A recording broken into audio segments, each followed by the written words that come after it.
మనం చిన్న కష్టానికి విలవిలలాడిపోతుంటాం. కానీ కొందరి నిజ జీవితాల్లో జరిగిన కోలుకోలేని సంఘటనల నుంచి, ఏం చేయలేని పరిస్థితుల నుంచి కూడా ఇంకేదో చేయాలన్న సంకల్పంతో ముందుకు వెళ్లేవారు చాలా మంది ఉన్నారు. అందులో బెయిర్ గ్రిల్స్ కూడా ఒకరు. మనం చిన్నప్పటి నుంచి డిస్కవరీ ఛానల్స్ లో మ్యాన్ వర్సెస్ వరల్డ్ చూసే ఉంటాం. మనలో చాలా మంది దానికి ఫ్యాన్స్ కూడా ఉన్నారు. అయితే ఇప్పుడు అతని జీవితంలోనే ఒక అతి భయంకరమైన సంఘటన చెప్పుకోబోతున్నాం. ఇది విన్నాక మనకి వచ్చే చిన్న చిన్న కష్టాలు కూడా అసలు ఇవి కష్టాలేనా అని మనమే అనుకుంటాం అన్నట్టు. ఛానల్ని ఫస్ట్ టైం చూస్తున్నట్లయితే ఇలాంటి మరిన్ని వీడియోస్ కోసం సబ్స్క్రైబ్ చేసుకుని సపోర్టివ్గా నిలబడండి. అది నాకు మరిన్ని వీడియోస్ చేయడానికి సహాయపడుతుంది. అది 1996. బెయిర్ గ్రిల్స్ మర్చిపోలేని సంవత్సరం. బెయిర్ గ్రిల్స్ అండ్ అతని టీం 16,000 అడుగుల ఎత్తున నుంచి కిందకి దూకడానికి సిద్ధంగా ఉన్నారు. ప్లెయిన్ డోర్ మీద రెడ్ కలర్ లైట్ వెలుగుతూ ఉంది. కొద్దిసేపటి తర్వాత గ్రీన్ లైట్ కూడా వెలిగింది. అందులో ఓ వ్యక్తి ప్లెయిన్ డోర్ ఓపెన్ చేసి గట్టిగా అరవడం మొదలు పెట్టాడు. అందరూ దూకండి దూకండి అని చెప్పాడు. అప్పుడు అందులో ఉన్న వారందరూ ఒక్కొక్కరిగా దూకడం మొదలు పెట్టారు. బెయిర్ గ్రిల్స్ కూడా ఏదో ఆలోచిస్తూ కొంచెం స్ట్రెస్లో ఉన్నాడు. అతని కాలికి గాయం కూడా ఉంది. అయినా ఏం భయపడకుండా కిందికి చూస్తూ తన ఊపిరిని గట్టిగా పీల్చుకున్నాడు. తన దగ్గర ఉన్న పారాషూట్ తో కిందికి దూకేశాడు. 1996 తన ఫ్రెండ్స్ తో కలిసి ఆఫ్రికా వెళ్లాలనుకున్నారు. జింబాబియాలోని స్కై డ్రైవింగ్ చేయడానికి వచ్చారు. ప్రతిదీ కూడా వారు అనుకున్న ప్లాన్ ప్రకారం జరుగుతూ వస్తుంది. కానీ అంతుపట్టని సమస్య ఇప్పుడే మొదలైంది. అనుకోకుండా బెయిర్ గ్రిల్స్ కి అతిపెద్ద సమస్య ఎదురైంది. లైన్ నుంచి కిందికి దూకగానే బెయిర్ గ్రిల్స్ గంటకి 200 కిలోమీటర్ వేగం కిందకి దూసుకెళ్తూ ఉన్నాడు. 15,000 అడుగుల నుంచి 5,000 అడుగుల వరకు దూసుకు వచ్చేశాడు. భూమి దగ్గరలో ఉంది అన్నప్పుడు తన దగ్గరున్న పారాషూట్ ని ఓపెన్ చేయడం స్టార్ట్ చేశాడు. పారాషూట్ ఓపెన్ అయ్యాక కూడా అతని వేగం ఏమాత్రం తగ్గలేదు. అతను చాలా వేగంతో పడిపోతూ ఉన్నాడు. అతను గట్టిగా అనుకుంటున్నాడు, ఏంటి పారాషూట్ ఓపెన్ అయిన తర్వాత కూడా వేగం తగ్గట్లేదు, ఏమై ఉంటుంది అని అనుకుంటూ విచిత్రంగా బెయిర్ గ్రిల్స్ లో మెల్లిగా కంగారు మొదలైంది. అతనికి వింతగా అనిపించింది. అప్పుడు అతను పారాషూట్ వైపు చూశాడు. పారాషూట్ పూర్తిగా ఓపెన్ కాకపోవడం గమనించాడు. వాటి తాళ్ళన్నీ కూడా చిక్కులుగా అయిపోయి ఉన్నాయి. అందువల్ల అతని వేగం కూడా తగ్గలేదు. అతి వేగంతో కిందికి పడిపోతూ ఉన్నాడు. బెయిర్ గ్రిల్స్ అతని పారాషూట్ ని సరిచేయాలనుకున్నాడు. కానీ అది సాధ్యపడలేదు. అతను భూమి దగ్గరకు వచ్చేస్తూ ఉన్నాడు. భూమి అంతా కూడా అతనికి క్లియర్ గా కనిపిస్తోంది. ఇంకా కొన్ని క్షణాల్లో బెయిర్ గ్రిల్స్ భూమికి క్రాస్ అవ్వబోతున్నాడు. బెయిర్ గ్రిల్స్ కి ఏం తోచట్లేదు. చాలా భయం వేసింది. అక్కడికి ఇంకో ప్రయత్నంగా రిజర్వ్ పారాషూట్ ని ఓపెన్ చేయాలనుకున్నాడు. కానీ అప్పటికే దురదృష్టవశాత్తు 16,000 అడుగుల ఎత్తులో నుంచి బెయిర్ గ్రిల్స్ నేరుగా భూమిని గుద్దేశాడు. భూమిపై క్రాస్ అయినప్పుడు బెయిర్ గ్రిల్స్ ఫోర్స్ ఎంత ఉంది అంటే ఓ క్రికెట్ బంతిలా భూమిపై బంప్ అయి చాలా దూరంలో ఎగిరి పడిపోయాడు. అంటే మీరే అర్థం చేసుకోండి, ఆ పెయిన్ చాలా దారుణం.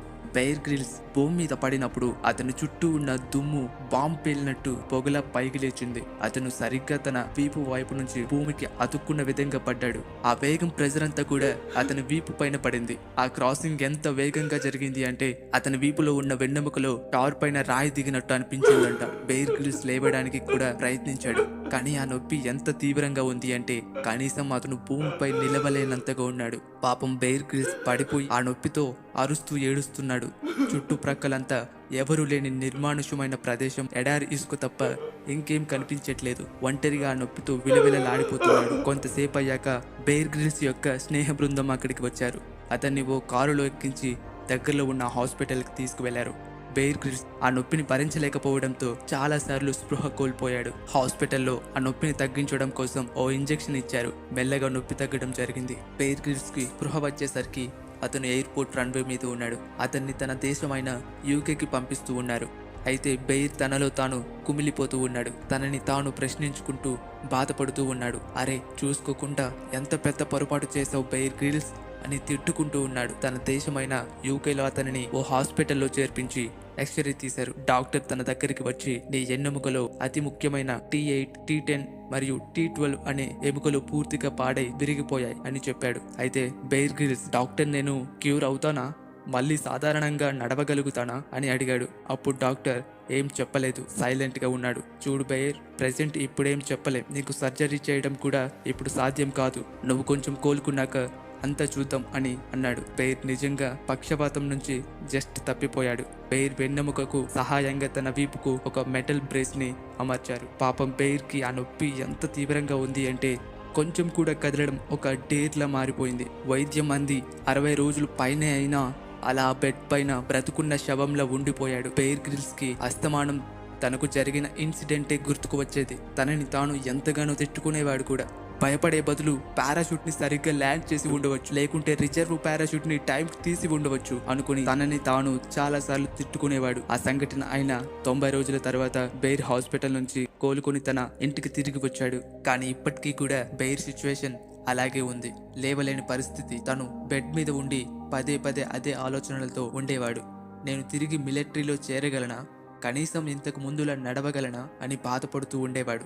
అలా అనుకుంటూ ఓ రోజు తన దృష్టి తన రూమ్లో గోడ మీద ఓ మౌంట్ ఎవరెస్ట్ ఫోటో ఫ్రేమ్ మీద పడింది. బెయిర్ ఇంకా అతని తండ్రి ఎప్పటికైనా ఆ మౌంట్ ఎవరెస్ట్ని అధిరోహించాలని కల ఉండేది. చూస్తే సిచ్యువేషన్ మౌంట్ ఎవరెస్ట్ మాట పక్కన పెడితే కనీసం లేవలేని స్థితిలో బెయిర్ ఉన్నాడు. కానీ బెయిర్ ఆ రోజు తాను కూడా ఊహించని ఓ పని చేశాడు. అతని వీపుకి మెటల్ బ్రేస్ ఉన్నా కూడా కింద పడుతూ లేస్తూ ఆ గోడ మీద ఉన్న ఫోటో దగ్గరికి వెళ్ళాడు. చివరికి మెల్లగా ఫోటో దగ్గరికి వచ్చి తనలో తాను అనుకుంటూ ఉన్నాడు, ఏది ఏమైనా నేను లేచి నడవడమే కాదు, మౌంట్ ఎవరెస్ట్ని ఖచ్చితంగా ఎక్కుతా అని అనుకున్నాడు.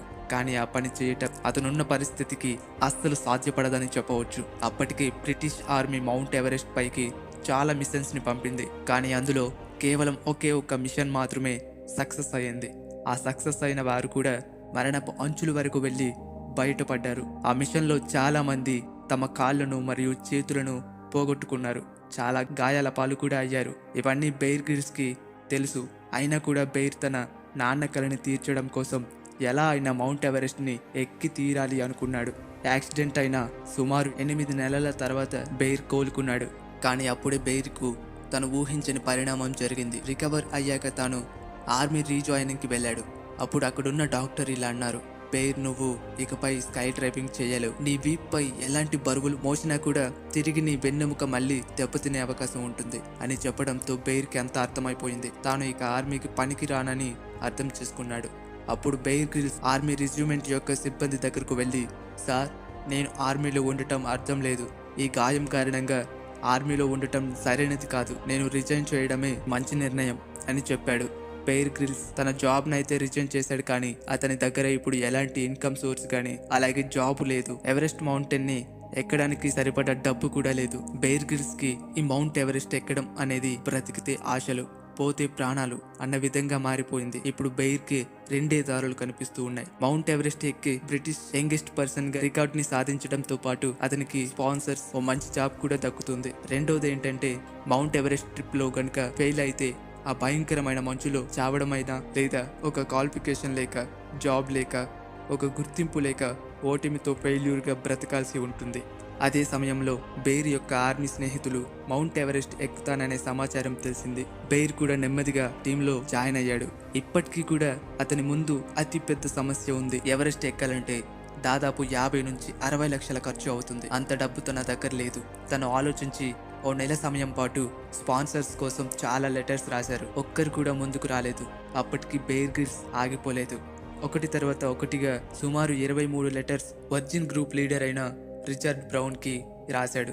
అతను కూడా ఇలానే అడ్వెంచర్ ట్రిప్స్ చేస్తూ ఉంటాడు. కానీ అతని దగ్గర నుంచి కూడా ఎలాంటి సమాధానం రాకపోవడంతో నేరుగా అతని దగ్గరికి వెళ్ళి తాను అనుకున్న ప్రపోజల్ గురించి తనకు చెప్పాలి అని గట్టిగా నిర్ణయించుకున్నాడు. రిచర్డ్ బ్రౌన్ అడ్రస్ ని కనుక్కుంటూ వెళ్తూ చల్లటి చలిలో రాత్రి 8 గంటలకు అతని ఇంటి దగ్గరకు చేరుకున్నాడు. అక్కడ ఉన్న సెక్యూరిటీ అతన్ని బాగా తిట్టినా కూడా చాలాసేపు బ్రతిమలాడి అతని చేతికి ఓ ఉత్తరం ఇచ్చి బయలుదేరాడు. ఇంత చేసినప్పటికీ బెయిర్ గ్రిల్స్ కి ఎలాంటి ఉపయోగం లేకుండా పోయింది. అయినా బెయిర్ అలసిపోలేదు. సరిగ్గా ఆ టైంలోనే ఓ ఇన్సిడెంట్ జరిగింది. బెయిర్ రోడ్డుపై సైకిల్ తొక్కుతూ వెళ్తుండగా అతనికి ఓ కంపెనీ కనిపించింది.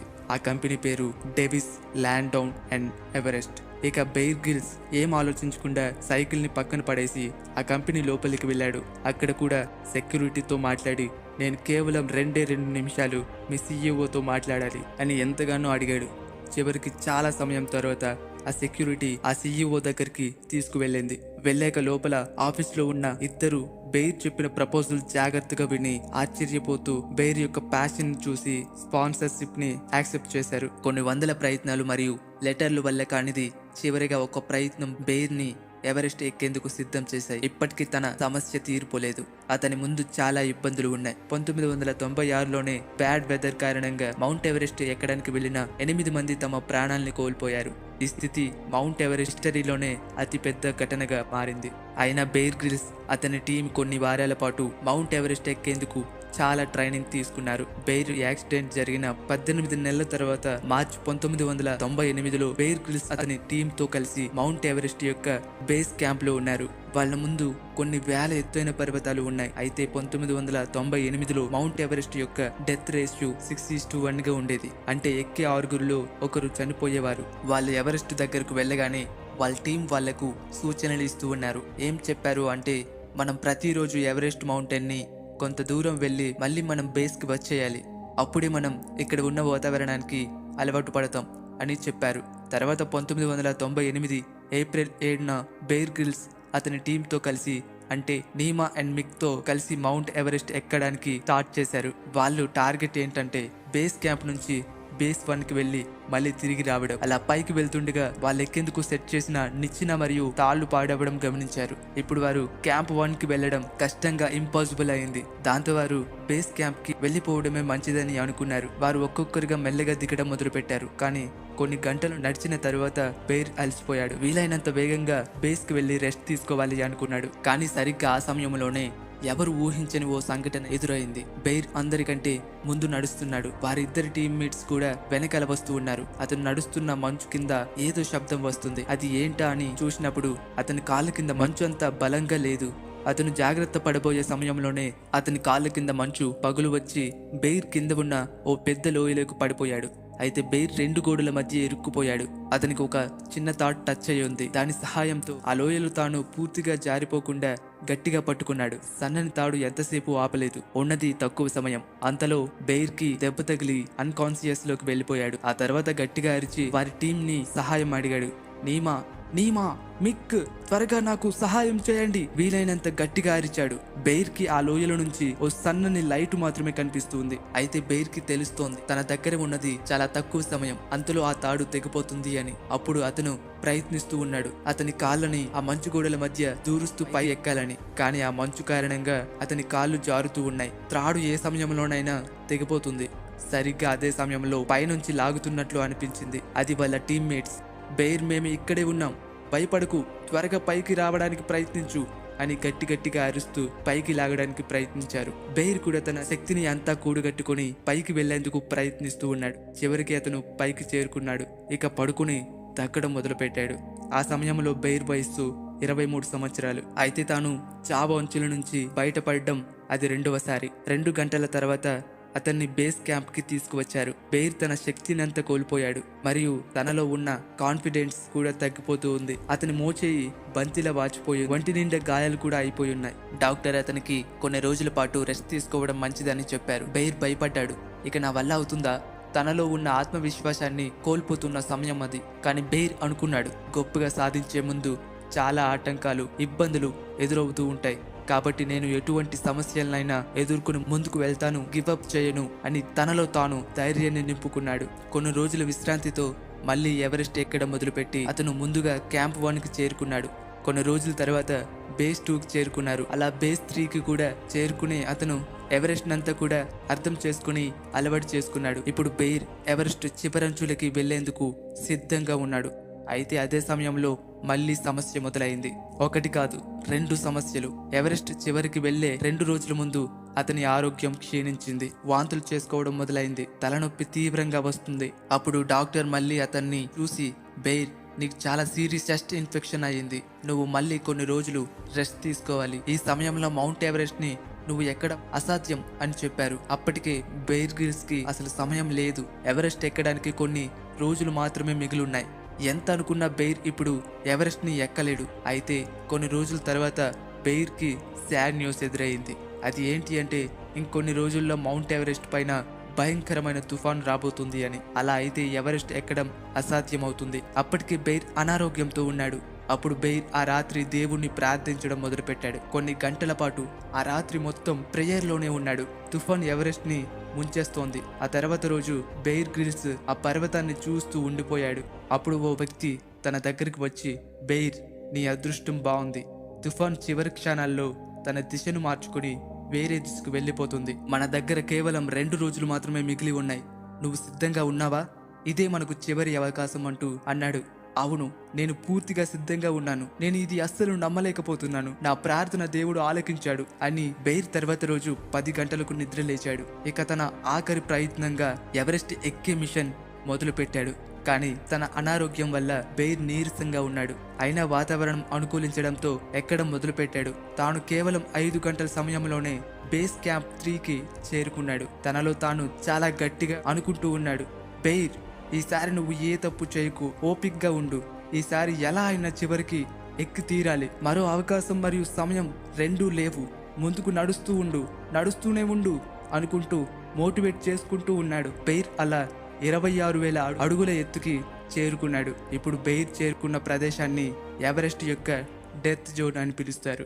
ఇక్కడ ఆక్సిజన్ లెవెల్స్ కూడా చాలా తక్కువగా ఉంటుంది. ఈ ప్రదేశంలో మనిషి కొద్దిసేపు ఉంటే చాలు ప్రాణాలు కోల్పోతాడు. ఎవరెస్ట్ ఎక్కే చాలా మంది కూడా ఇక్కడే తమ ప్రాణాలు కోల్పోతూ ఉంటారు. బెయిర్ చుట్టుప్రక్కల కూడా కొన్ని మృతదేహాలు పడి ఉన్నాయి. ఆ డెడ్ బాడీని చూసి బెయిర్ అనుకున్నాడు, వారు కూడా ఎక్కాలని వచ్చి ప్రాణాలను కోల్పోయారు అని.